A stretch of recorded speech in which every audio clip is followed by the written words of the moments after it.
Asalaamu calaykum waraxmatullaahi tacaala wabarakaatuh. Waa idin salaam saaxiibayaal meel kastoo aad dunida ka joogtaan. Waxaan rajeynayaa inaad caafimaad qabtaan insha Allah. Xiddiga caanka ah ee khadka dhexe uga ciyaara kooxda Arsenal iyo xulka Ghana, Thomas Partey, ayaa qaatay diinta Islaamka kadib dhowr bilood uu baranayay diinta. Inta aanan ka hadlin sheekada soo islaamadiisa, wax yar aan dul istaagno taariikhda xiddigan oo kooban.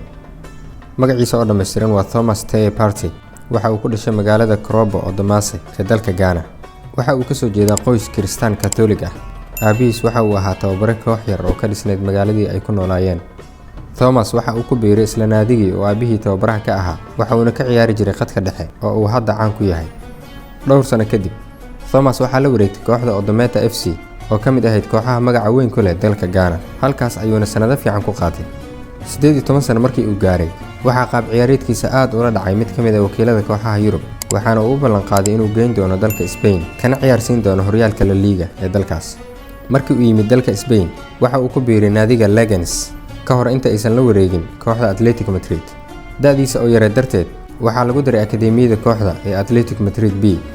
Intaa kadib, Thomas waxa amaah loogu diray kooxaha kale ah Mallorca iyo Almeria.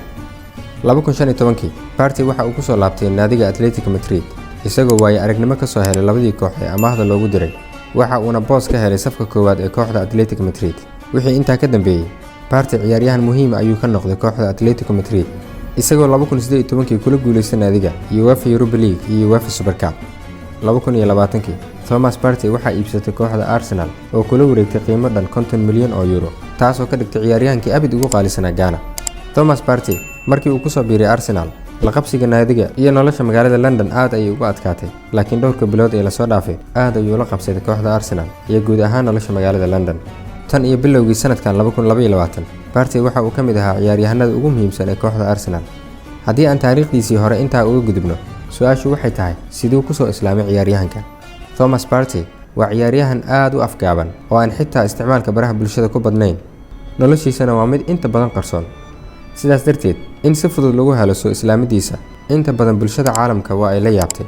Si kasta oo ay tahayba, sidaan wax yar ka hor soo sheegnay, Partey waxa uu in muddo ah baranayay diinta Islaamka, waana uu ku qancay.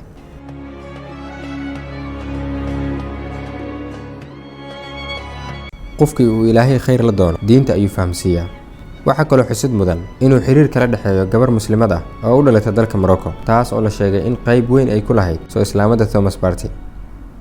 18 bishan March, maalin Jimco ah, ayuu soo islaamay Thomas Partey. Inkastoo aan si rasmi ah loo soo bandhigin soo islaamadiisa, haddana suxufi ka faallooda kubadda cagta oo lagu magacaabo Conor Ham ayaa bartiisa Twitterka ku soo qoray in Thomas Partey uu qaatay diinta Islaamka, isagoo soo raaciyay sawirkan hadda idiin muuqda.